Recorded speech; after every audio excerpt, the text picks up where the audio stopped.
All right, so I can't stop thinking about that last episode with the Fernandezes in court and the judge and everything. It was a lot to take in, right? And I tried to do my best to give you all the information.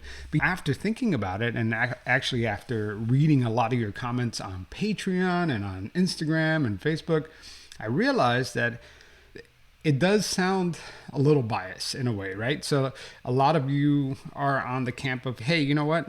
The Fernandezes did this to themselves. They created this whole mess. They should not waste the court's time. They should just plead guilty. A lot of you just assume that they're guilty. And one of you said on Twitter that, hey, it seemed like the judge was pushing them to admit guilt. And what if they weren't guilty, right? Is that the judge's place? Actually, I'm so glad that person mentioned that, because you know what? It wasn't the judge's place to convince them to plead guilty, right? So that's not the judge's job. The judge's job in a settlement conference was really to lay out, with her 20 plus years experience in the courtroom, to lay out the possible scenarios, right? This judge has been through multiple trials, right, throughout her career. So she knows how juries tend to react. So she wasn't like telling them, hey, you should try this case, or hey, you should plead guilty or take this deal. Basically, the judge was saying, if a jury hears this evidence, you have a chance, but they might convict you. So but we were leaning on the they might convict you part. But let's take the devil's advocate here. Let's take the first part of the judge's statement, which she said, you have a triable case. It's just your chances are not as good as you think they are, but they have a chance of winning. Okay, so let's talk about that. They have 6 felonies combined, right? So basically identical felonies, right? So 2 class 6 felonies for computer tampering and 1 for class 5 for harassment. Okay, so let's break that down. And I'm not a lawyer. I'm not an attorney. I'm not even going to pretend to be one. But just judging from what I heard at the hearing was, okay, so let's take the computer tampering felony charges. They have 2 counts each. And the idea there is that they created these Instagram accounts. They have been doing this and wasting the police time and making it seem like it was Dr. Gresman's husband, James Gresman. And that's where that charge stems from. But after reading, and this is tough because I didn't have audio for you, I just have a transcript of when the defense attorneys interviewed Detective Hardina prior to the settlement conference.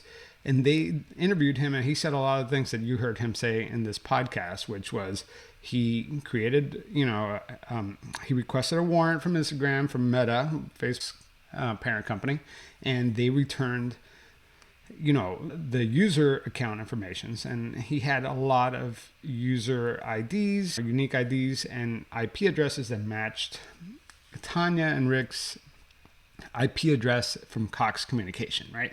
So here you got a match, okay? These accounts were created before they even met Dr. Gresman, and they match the IP address. What a coincidence, right? But they did not all match, okay? There was one, and this is where it gets hairy, because even the defense doesn't have the actual subpoenas that the Phoenix PD requested, but most of the IP addresses match, but not all of them, okay? And they were all deactivated with that same IP address. That's great. We know that there's a match there. But what the defense is saying, and what they pressed Detective Hardina on, was, how do you know that it was Rick? How do you know that it was Tanya that sent these messages? Now, the prosecutor is saying, I don't need to prove that Tanya and Rick actually sent these messages, that they actually typed it, that they sent it. That's not what they're trying to prove. But the defense is saying, hey, Detective Hardina, Phoenix PD, you have all this evidence, but you cannot pinpoint that it was Tanya, you cannot pinpoint that it was Rick, and you cannot pinpoint that it was one of the children. So in that case, to me, that's reasonable doubt, right? Yeah, like the prosecutor says that they don't need that evidence, that they just need to prove that Tanya and Rick facilitated that. But there is a lot of room for doubt there. Will a jury agree with the prosecution in this case? Here's where it all breaks down. And this is why I wanted to record today. I'm sorry, I'm going off script. So if I'm rambling, I apologize. But Detective Hardina did a great job and at the same time did not finish the job. Okay, and this is my opinion. He did a great job, and I've said this before on the podcast, is that when stalker victims, okay, especially real stalker victims, and I've talked to many, you probably know some too, when they call the police, they get very little help, okay? I'm working on a case right now. It's a sextortion case where women are having their nudes published and sent to their employers and all this stuff. And these are real victims, okay? And this is like really traumatic stuff. And guess what? They have gotten zero help from law enforcement, okay? So in that regard, I want to give Detective Hardina an applause. And I seriously really want to recognize his efforts, because he, despite being annoyed as hell about this case, because you can tell when you listen to his voice, he sounds really irritated. He went above and beyond, in my opinion, considering that most police departments don't even do anything. So the fact that he got warrants and there's evidence, that's huge, right? But reading this transcript of the interview with the defense attorneys, you could start seeing his mental model here, okay? And then and also the Gresmans, which by the way are not their real name. I hope you know that by now. I'm using a pseudonym to protect their identity. The Gresmans weren't really aggressive either. So if you start, let's rewind to the beginning, okay? So you have all this harassment going on. The police do the stakeout. This is multiple cops involved. And Hardina, pursues this case enough that he gets the warrants, but he stopped there. Why?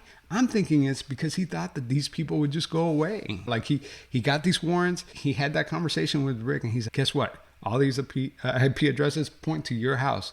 And remember, Rick wanted to press charges against Dr. Gresman and her husband. And that seemed to stop Rick and Tanya right there, because Rick called back and he said, no, actually, I'm not interested in pursuing this case. So Hardina, from Hardina's perspective, was, hey, I got all this evidence. It points back at your house.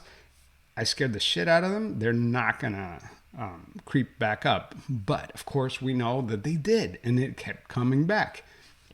If Hardina would have followed through and actually have seized their devices and gotten the hardware MAC address, which each device, it doesn't matter if you're a phone or a laptop, a TV, they all have MAC addresses, and those subpoenas supposedly from Instagram should have the MAC address of the device that sent the messages.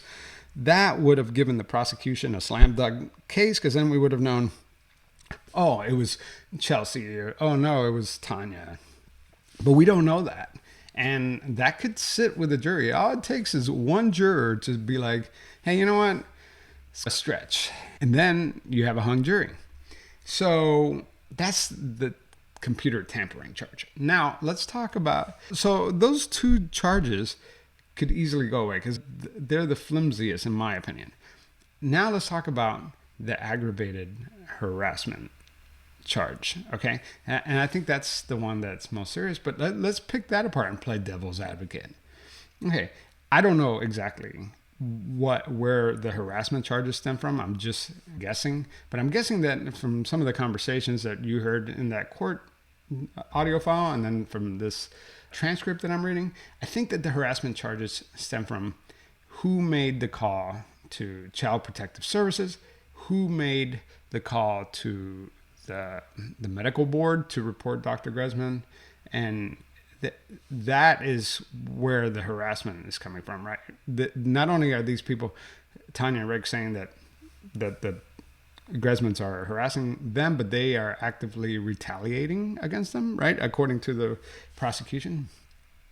But you have to ask yourself, is it illegal to call Child Protective Services? Let's give Tanya and Rick the benefit of the doubt and say that maybe one of their kids is sending these messages and they really believe this story. And these messages are talking about harming Dr. Gresman's baby. And they truly believe that this child in Dr. Gresman's house is in danger. And they asked their counselor or therapist to call CPS on them. Is that illegal? Don't we want people to call CPS when they think something's wrong? In terms of the medical board, I think it's when you take all these things together that it starts appearing like harassment. But individually, none of these things are illegal, right? So that's where the harassment charge comes from. So when the judge says, Tanya and Rick, you have a triable case, I think that's what they mean by this. If they go to court, they just have to convince one juror that, you know what, there's not enough here to really convict. And also, they could play this thing out forever, right? They have a hung jury. They could keep coming back to court, right? Here's the thing. Here's the thing about the Fernandezes. A lot of people don't realize that I did an episode about their neighbors and all that, but these are people who, this is not the only drama in their life. This issue with Dr. Gresman and her husband, this is probably the biggest drama that they're involved in. But remember, I did this episode on the neighbors. They have an ongoing feud with all their neighbors unrelated to this case, okay? Their oldest son, the sex offender, is scheduled to appear in court on November 30th because the offense is disorderly conduct and noise. He was actively allegedly harassing the neighbor because they have this ongoing feud. There's surveillance footage of Rick throwing poop over the fence, allegedly. I haven't seen this footage, but throwing dog poop over their fence and pointing cameras at their house, and they walk by, and these are all the allegations that the neighbor is making. But these are people who are just engulfed in drama right now. That it weighs on me because I'm thinking, are these people looking for all this attention, or are they just really unlucky? Are they just the most misunderstood people in the world? And I don't know. But anyway, I thank you so much. Sorry for the rambling episodes. I don't usually do these because I'm not really good off the cuff. But let me know what you think, because you guys have a lot of thoughts, and it's been really interesting to listen to everything you've had to say. And if there are any attorneys, I'd love to know what you're thinking. And yeah, anyway, thanks a lot, and hopefully we'll have an update soon.